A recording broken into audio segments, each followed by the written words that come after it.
We are talking about guilt today. This is a topic that was requested by many of you when I have conversations about this podcast to other people who I either bump into or even my family members and my friends. The topic of guilt often comes up. I am not someone who would say suffers from guilt, but I've seen the impact that it can have with people around me.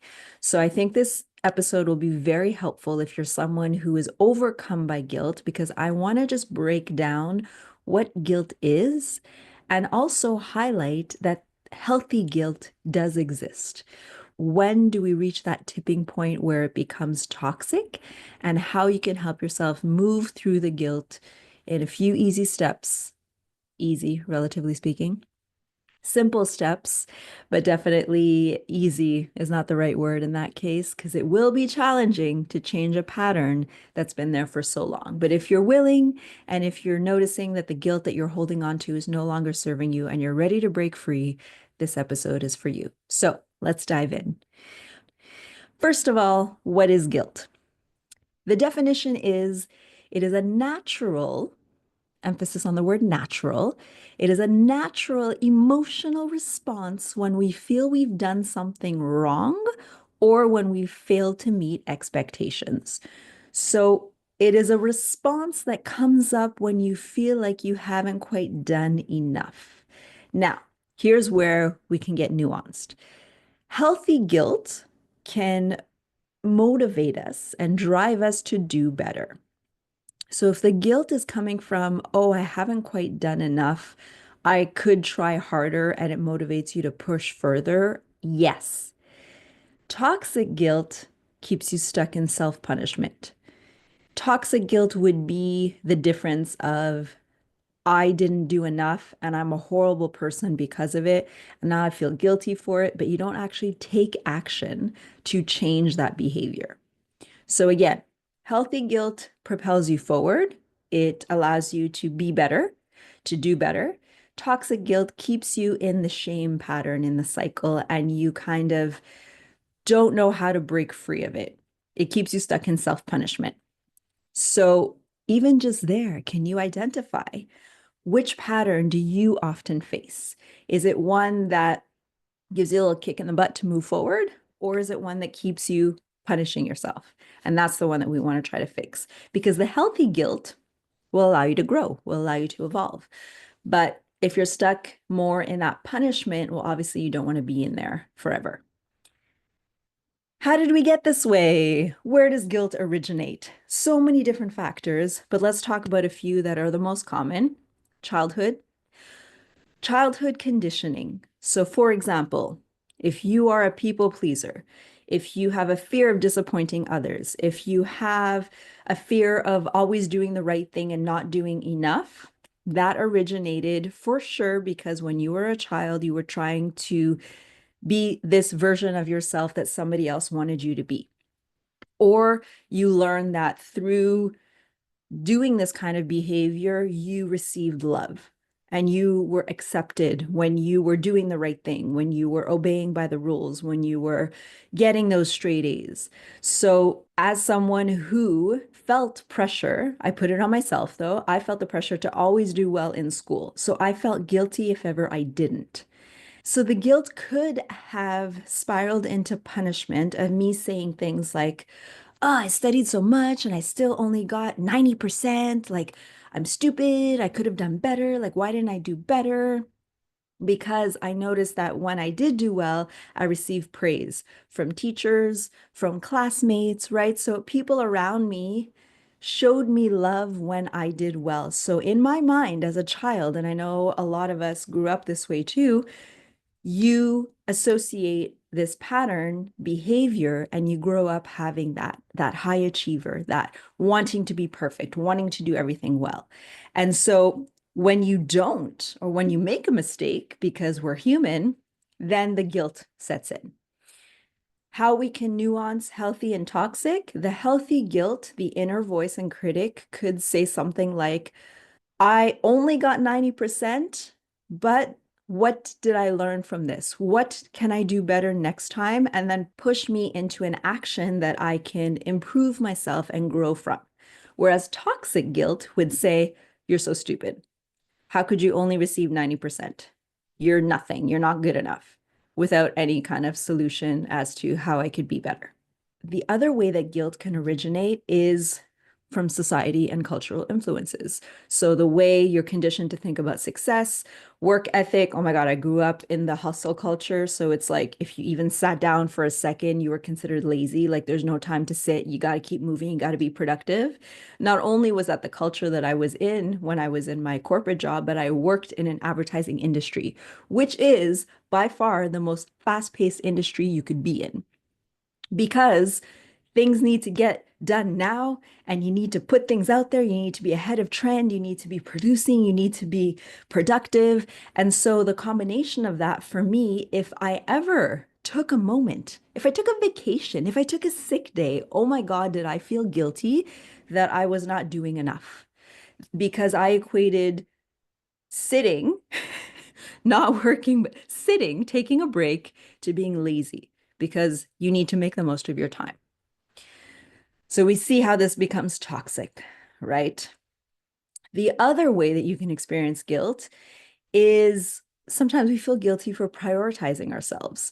So personal values, which I talk about a lot, need to reflect your authentic self. Sometimes those personal values encourage us to set boundaries, and then we feel guilty for setting those boundaries because we're taking care of ourselves. We feel selfish. Mothers listening, if you are listening and you are a mother, I'm sure you felt guilty for putting your needs above your child's for anything, even if it's you need to take a nap, or you need to rest and reset. You need to go on vacation. You need to do something for you. You need to go get your nails done. Whatever you felt you needed, you may have felt guilty for indulging in that self-care time, because that means that you're putting yourself first above your kids. Now, you've been listening to me. I'm going to say it again. This is crucial for mothers out there. You need to be filling your cup. You cannot pour from an empty cup. So as much as you feel guilty for thinking that you're not putting your children first when you choose self-care, choosing self-care is actually beneficial to you and your kids, because it helps you to replenish, it helps you to nourish yourself, to reset in any way you need to so you can show up better for your kids. Just going to insert that in there before we move on. Guilt can also look different depending on your situation, and it can show up in the following ways. So putting yourself first, for taking a rest day, for indulging in self-care, for saying no. You could feel guilty around setting boundaries, disappointing others, breaking people-pleasing patterns. You know, as we try to grow and evolve, as I say, I'm a recovering people pleaser. I could still feel guilty for not falling into that behavior pattern. So it's still going to come up. You can have guilt in relationships, leaving a toxic relationship or outgrowing friendships. That's a huge one, especially if it's a friendship that you've had for a long time, but you're just realistic and honest with yourself and you're growing in different directions. It's okay to let that friendship go. Yes, you will feel guilty because you feel a sense of loyalty. In any friendship, you know, loyalty is at the base of a friendship. So if you have thoughts of veering off in a different direction and ending that friendship, of course, feelings of guilt are going to come up, specifically and more so when it's a long-time friendship. So that's a natural reaction, and that's okay. You can also have guilt around success or happiness. This is a big one because we don't often think of it this way, but it plays into one of my episodes I did on the fear of success. And that was actually one of the most popular episodes. If you haven't listened to it, go back, fear of success. But there is a fear of success, or a fear in being successful when other people around you are struggling. It could be existential in terms of like the world is suffering and who am I? Like I feel guilty that I'm so successful. Or you can have a specific example of like in your inner circle or in your family. If you are the successful one, what will that mean? You don't want to maybe flaunt your success or show that happiness around your family members who are struggling. So often that keeps us playing small, and that guilt comes up because you don't want to outshine or you don't want to make them feel bad, when really your success and your happiness should be celebrated. Those who love you and those who respect you obviously are going to root for your success and your happiness, but there is definitely that feeling of guilt if you're doing better or if you're earning more, if you're happier than people around you in your inner circle. You can also have guilt from past mistakes. Holding on to something you can't change. And answer out loud, is that healthy guilt or toxic guilt? Toxic guilt. Why are you holding on to something and ruminating over something that happened 20 years ago, or even last year, 6 months ago, last week? Why is it still taking up space in your mind? Why are you still thinking about how you could have done it differently and letting yourself get caught up in that feeling of guilt of I should have done this, I should have done that, I feel bad. Now you're punishing yourself for the actions that you did, the behaviors that you engaged in, letting it take up too much space. Instead, how can we turn that into healthy guilt? Well, yes, allow yourself to feel guilty, allow yourself to feel whatever is coming up for that action that you deemed was not maybe entirely aligned with who you are. And what could we learn from this? How could we do something different? How could we act better next time? And allow yourself to let go of the past because we can't change it and really focus on how you're going to change that behavior in the future. Guilt showed up for me when I was reaching burnout in my corporate job, and I was just thinking and fantasizing about wanting more and then feeling guilty for having these thoughts because I had an amazing job. I had security, I had safety, I had a job that everybody wanted that was amazing on paper. I was traveling, I was doing amazing, exciting things. I was high profile, I was making a lot of money. And who am I to have these thoughts of wanting more? So that's where guilt set in for me of wanting more for myself. And until I embraced that guilt, I mean, that guilt could have dragged me down. That guilt could have kept me stuck. And that's when it becomes toxic.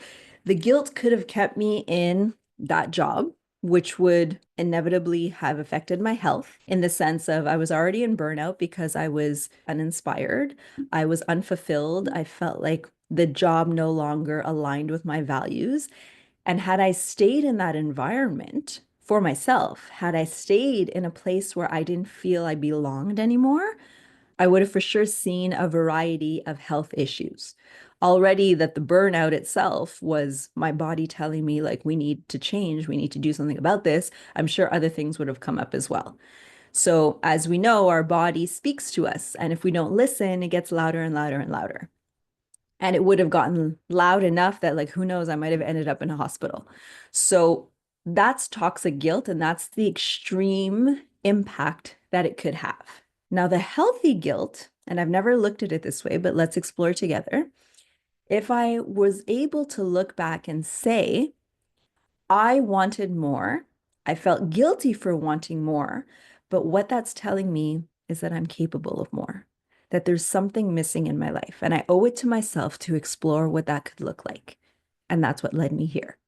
So, see how that same situation, a shift in mindset, can help you move from toxic to healthy or vice versa. So, how you see and perceive the situation and how you choose to move forward is going to determine whether it's a healthy guilt or a toxic guilt.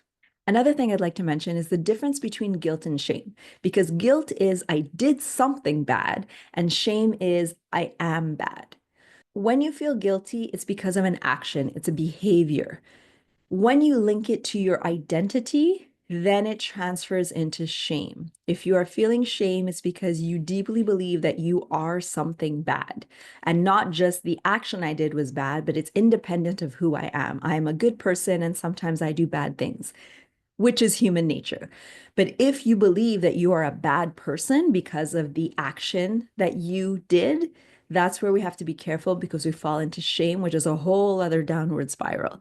But let's keep it at guilt for today, and why releasing guilt is really the key to avoiding that deeper self-doubt and spiraling down into shame. So recognizing that it's not you who is bad, it's your action that you did not feel represented the best version of you, And it's okay to feel guilty because if, like I said at the beginning, it's a natural response. So let's accept it. Let's love it. Let's say it's okay. But what is this trying to teach me? How can I turn it into healthy guilt? How can I make it something I can grow from and not be toxic and spiral me into self-punishment, eventually leading to self-doubt and then impacting my identity so that it becomes shame? Before we get into ways to release guilt, because that's what we're here to learn, I want to just highlight why this is important. Because there are some hidden consequences to holding on to guilt. And the one that I mentioned about holding on to the past, like obviously that's going to keep you stuck in a loop that you can't ever change. And it's going to get you into a pattern of overwhelm because there's nothing you can do about it. So there's a self-sabotage pattern there. It's really about staying in a place, whether it be mentally, like staying in a mental space, or physically, like staying in a job or a relationship or a lifestyle that no longer fits. It becomes self-sabotage. If you're aware of it, and it's bringing up emotions, and emotions are there to give us information. So if these emotions are coming up, they want you to know something. And in my case, the emotions that were coming up when I was no longer fulfilled in my job were telling me to make a change. If I had ignored those emotions and leaned more into my guilt and let it punish me, I would fall into self-sabotage. Because now I'm aware that I'm not where I need to be, but I'm choosing to stay. And so that's a form of sabotage. You're intentionally causing harm to yourself. And I know that's an intense statement, but it's true. If you know that your situation is not benefiting you and it can only get worse, why are you choosing to stay there? Most likely because change is hard. Getting out of a toxic relationship is extremely difficult, but that's where you seek resources. You seek the help. You do not need to do this alone. So please, if you're in a situation where you need guidance and assistance, please reach out to professionals, reach out to someone you can trust, confide in someone who can help you take these important steps forward so you don't have to stay in a situation that you've either outgrown or that is toxic to you. The other thing that happens when you're stuck in guilt is that it fuels self-doubt and hesitation. So if you're someone who already has trouble making decisions, if you're indecisive, if you're constantly second-guessing yourself, having guilt will just further fuel that pattern and that behavior. So releasing guilt is a way of allowing yourself to really help move out of self-doubt and hesitation and move forward with confidence. And one of those ways too is aligning with your values, which I speak about often. I have an exercise for you, how to discover your core values. Check it out in the show notes. That will help you move forward. That will help you to just align your actions with what's important to you and prioritize your decisions and make them with confidence. The other thing that guilt does is that it causes emotional exhaustion. Just think of it. When you're in a mode of guilt, when you're feeling guilty and you're stuck in your head and you're overthinking and you're ruminating and you're bringing up all of the emotions that are tied to that guilt, it's exhausting. It's draining. You're carrying this guilt for so long. And it's almost like you're moving homes as you move through your life. Like I'm going to make a metaphor is that you're moving homes and you keep bringing all your stuff with you. You have all of this baggage. You don't even look and see what do I need? What do I not need anymore? You're just packing up your entire life. And let's be honest, we accumulate as we go along. So the bags keep piling up and you're carrying all of this on your shoulders as you try to move forward into the next chapter of your life. That's heavy and that's draining. Instead, we need to look through the bags, the boxes, and say, what is serving me? And what can I bring into my next chapter? What will help me evolve and grow in my next chapter? And what do I need to leave behind? Because as I move, it's a fresh start. It's an opportunity for growth and renewing and rebirth. So why do I have to carry these things that no longer serve me into my new life? We should be doing that kind of audit on a regular basis. And what are these feelings of guilt that happened when I was 10 years old or happened when I was 25 that I'm still holding on to now? It's taking up space that it doesn't need to, and it snowballs, and that's when it becomes heavy. And obviously, no surprise here, that links to anxiety, stress, and again, physical symptoms can come up. So the anxiety and the stress that you feel could be due to the guilt that you're carrying that you don't want to let go of, or that maybe you don't know how to let go of. So here, let me help you. The first step is always awareness. Become aware of when your guilt is toxic and keeping you stuck. As I mentioned earlier, when you're aware of the feeling of guilt, you have an opportunity to say, is this healthy guilt? Is it helping move me forward? Or is it keeping me stuck in a toxic way? Once you've identified that guilt, you've realized it's toxic, it's time to change. Now we reframe it. Instead of saying, I did something bad, how about I made the best choice I could at that time? Or that didn't go as planned. What can I learn from it? Or that was an unfortunate situation. I don't want to do that again, but how can I do it differently next time? So you're still acknowledging that it happened. You're not trying to disregard. You're really acknowledging, bringing awareness to it, saying, okay, this happened, take ownership of it. But now, how am I going to do it differently next time? What is this trying to teach me? How can I move forward? Acknowledge, accept, move forward. And then once you do that, forgive yourself. That's the next step.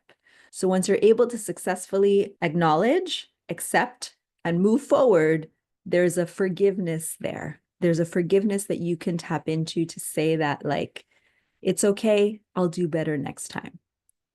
And then something interesting you can also use is a perspective shift. Ask yourself, will this matter in 5 years? Maybe it will. And if it will, then allow yourself to learn from it and move forward. But more often than not, it will not. And if it involves somebody else, the perspective shift I'm inviting you to look into is, did they even realize? Does it matter as much to them as it does to me? Because oftentimes we are the ones that are creating that whole story in our minds, and the other person involved has no idea. So that is a perspective shift that is super helpful. It just allows us to see things from a different point of view, and it reduces the severity or the impact or the drama of the situation once we're able to see it from a different point of view, a different side, and allows us to really put into perspective, does this really matter? Why am I bringing all of this attention and all of this energy to something that won't even matter next week? Not even 5 years. It won't even matter next week. And that could hopefully encourage you to let it go. And of course, the letting go also includes letting go of people pleasing. You can care about others without sacrificing yourself. You can be there for others and be a great friend, mother, daughter, supporter, whoever, and not have to sacrifice your own values and your energy and your boundaries. And finally, the last powerful way that I want to help you move through the guilt is to take action despite the guilt. So you feel the guilt, but it doesn't mean you need to let it win. You need to obey it. You can feel the guilt, acknowledge and accept it, and decide to move forward without letting it take up too much of your time and your energy. I've mentioned before that your emotions are there to provide information, and that happens in the time span of 90 seconds. So your emotions are only there to be felt for 90 seconds, enough time to give you the information and the signals that they want to provide you with, and then they move on. Then you release them. The problem we have is that we hold on to those emotions and we bring them up to our mind and our head, and then we overanalyze and we overthink. And so we're actually forcing ourselves to feel that emotion for longer than we need to. And often it spirals, it snowballs, it becomes something so much more than the initial information that it was there to provide to us. So that guilt is information. It's, hey, we didn't do something quite right. How could we be better? It's a signal, it's an alert. Take notice. What can I learn from this situation? And then release the guilt and take action so that you can be better next time. Versus the guilt arrives, you feel into it, you acknowledge it, but you don't accept it because now you start to punish yourself for doing what you did. And now you bring it up to your mind and you say, oh my goodness, what is so-and-so thinking? Oh my gosh, what am I going to do? I can't believe I did that. And then you're spiraling and you're unable to release it. And it just festers. And then more guilt piles on top, and then more and more and more. And then you're bottlenecked. And then you're going to explode with emotions at the worst possible time. And that's why we need to be releasing our emotions so we don't bottle them and we don't get stuck in that vicious cycle. My final thoughts on guilt. Guilt is not actually a sign that you're bad. It's a sign that you care. Because when the guilt arises, it means that you are aware that something could have been done differently, or that you acted in a way that wasn't in accordance with your values, or there's just an opportunity for you to learn. So there's care in there, there's compassion in there. And that's what I want you to lean into, the compassion of what is this feeling and this emotion trying to teach me? And how can I learn and be a better version of myself for listening and moving forward to take action that is different from what I did the first time? So, guilt in this case becomes a teacher. It becomes a guide and not something there to punish you. And I think when we believe that it's there to punish us, that's when we spiral. And that's when we don't get to use that feeling of guilt to its full potential. So, what if we could see it from a different lens and instead of being something that brings us down, something that lifts us up? So, here's a journaling prompt that I invite you to explore. What is one thing you feel guilty about? Is it serving you? Or is it time to release it? Even as I'm saying the words and you're not ready to journal just yet, you're listening to me speak. What is the feeling of guilt or one thing that you feel guilty about? What is coming up for you right now? And then with compassion and love, say, is this serving me? What is it here to teach me? And maybe look for the lesson. And once you have that lesson, let that feeling go. Or maybe recognize and get honest and say, ooh, I've been beating myself up for feeling this way, or the situation is really lasting so much longer than it needs to. Let me just let it go without even taking a lesson. Let me just get rid of it. And that's okay too, whatever you need to do to move forward. And I will leave you with this, a simple mindset shift to try. Instead of saying, I should be doing this, try, I choose to do this because it aligns with my values. Again, back to our values. So instead of, I should be doing this, try saying, I choose to do this because it aligns with my values. There is power in choice. There is power in you having the agency to see what is best for you, to align with your values, and to move forward with confidence, knowing that the decisions you make are backed by your values. They have a foundation. I hope you found this helpful. If you're someone who suffers from guilt and wants to work through it a little more, I am here for you. Reach out to me. We can book a quick clarity session and work through those feelings of guilt. But I do invite you to try a few of the exercises and to really help yourself to at least just become aware of the guilt that you're holding on to. And if you're ready to go deeper, reach out to me. I'm here for you.